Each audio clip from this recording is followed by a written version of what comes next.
નમસ્કાર દર્શક મિત્રો, હું વિવેક કલોલા આપ સર્વેની યુટ્યુબ ચેનલમાં હાર્દિક સ્વાગત કરું છું. મિત્રો, આજે આપણે બરાબર છે જે ડિફરન્સ હોય છે, મીન્સ કે what is difference among tutor, teacher, educator and educationist. બરાબર છે.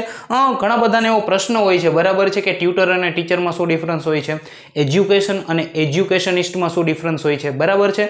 તો આ ચારે ચાર વચ્ચે બરાબર તફાવત શું છે, બરાબર એના વિશેની ચર્ચા કરશું. જોજે મિત્રો, પહેલું છે ટ્યુટર. તો ટ્યુટર કોણ છે મિત્રો? કે one who helps complete homework. બરાબર છે. ટ્યુટર કોને કહેવાય મિત્રો? બરાબર છે. તો કે ટ્યુટર એટલે એક એવી વ્યક્તિ, બરાબર છે, જે ક્લાસની અંદર બરાબર જે સ્ટુડન્ટ છે અથવા તો જે ચાઇલ્ડ છે, જે બાળક છે, બરાબર એને હોમવર્ક પૂરું કરવામાં મદદ કરે, એને કોઈ ક્વેશ્ચન છે એ સમજાતો નથી, બરાબર એની અંદર એને મદદ કરે, બરાબર છે. અને બજારમાં તે આ બધું કરવાની થોડી ઘણી ફી લેતો હોય, બરાબર છે, એને આપણે ટ્યુટર તરીકે ઓળખીએ છીએ. બીજો વર્ડ છે મિત્રો ટીચર. બરાબર છે. તો ટીચર મિત્રો શું છે? કે હી બિલોંગ્સ ટુ સ્કૂલ. બરાબર છે. મેઇનલી જે ટીચર હોય છે, બરાબર એ સ્કૂલ સાથે સંકળાયેલા હોય છે. બરાબર છે. સ્કૂલની અંદર કોઈ એને ક્લાસ આપેલો હોય છે, બરાબર, તો અહીંયા તે એટેન્ડન્સ લેતા હોય છે, એક બે સબ્જેક્ટ છે એ ભણાવતા હોય છે. બરાબર છે. અહીંયા બીજી એક વસ્તુ કે જે ટીચર હોય છે, બરાબર છે, તે સ્કૂલ સાથે તો સંકળાયેલા જ હોય છે. અને ટીચરનો જો આપણે અત્યારે મોડર્ન વર્ડ લઈએ, બરાબર છે, તો લેક્ચરર છે, પ્રોફેસર છે, બરાબર છે, અને ટ્યુટર પણ એની અંદર આવી જતા હોય છે. બરાબર છે. તો જે ટીચર છે એ મોસ્ટલી છે એ સ્કૂલ, યુનિવર્સિટી, કોલેજીસ એની સાથે સંકળાયેલા હોય છે. બરાબર છે મિત્રો. હવે એજ્યુકેટર. બરાબર છે મિત્રો. તો એજ્યુકેટર આપણે કોને કહીએ છીએ? મેં અહીં એક્ઝામ્પલ લખેલું છે કે એપીજે અબ્દુલ કલામ. બરાબર છે. અ સોશિયલ રિફોર્મર. બરાબર છે.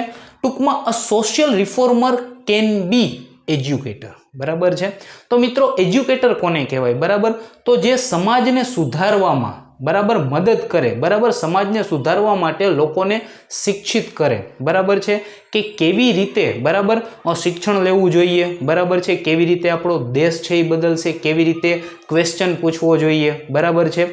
તો એવો વ્યક્તિ, બરાબર છે, જે કોઈ સંસ્થા સાથે નથી સંકળાયેલો, બરાબર, કોઈ કોલેજ, કોઈ યુનિવર્સિટી એની સાથે નથી સંકળાયેલો, પરંતુ બરાબર છે તે સમાજને બરાબર છે બદલવા માટે, સમાજને કંઈક નવું આપવા માટે સમાજને શિક્ષિત કરે છે. બરાબર છે. જે એક સોશિયલ રિફોર્મર છે તેને આપણે એજ્યુકેટર તરીકે ઓળખી શકીએ છીએ. અહીં મેં ઉદાહરણ એપીજે અબ્દુલ કલામનું તમને આપેલું છે. બરાબર છે મિત્રો.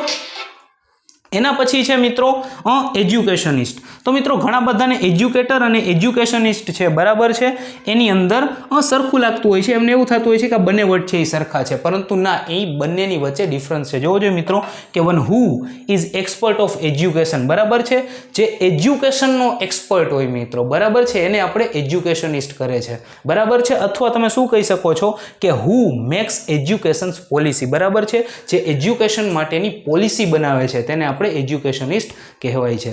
એટલે કે એજ્યુકેશનિસ્ટ કોણ હોય છે મિત્રો? બરાબર છે, તે સબ્જેક્ટ નક્કી કરે છે, બરાબર છે, તે એવું નક્કી કરે છે કે કયા સ્ટાન્ડર્ડના વિદ્યાર્થીને, સ્ટુડન્ટને, બરાબર છે, પોયમ ભણવી જોઈએ, કયું ચેપ્ટર ભણવું જોઈએ, બરાબર છે, આ બધું નક્કી કરનાર વ્યક્તિ છે, બરાબર, એને આપણે એજ્યુકેશનિસ્ટ કહીએ છીએ. તો મિત્રો, આ હતો આ ચારેય વર્ડનો ડિફરન્સ. બરાબર છે મિત્રો. માહિતી કેવી લાગી એ કોમેન્ટ સેક્શનની અંદર મને જરૂર જણાવજો. જલ્દી જ મળીશું આવા એક અન્ય વિડીયોની સાથે. ત્યાં સુધી જય હિન્દ, જય Bharat, take care, good bye, thank you so much.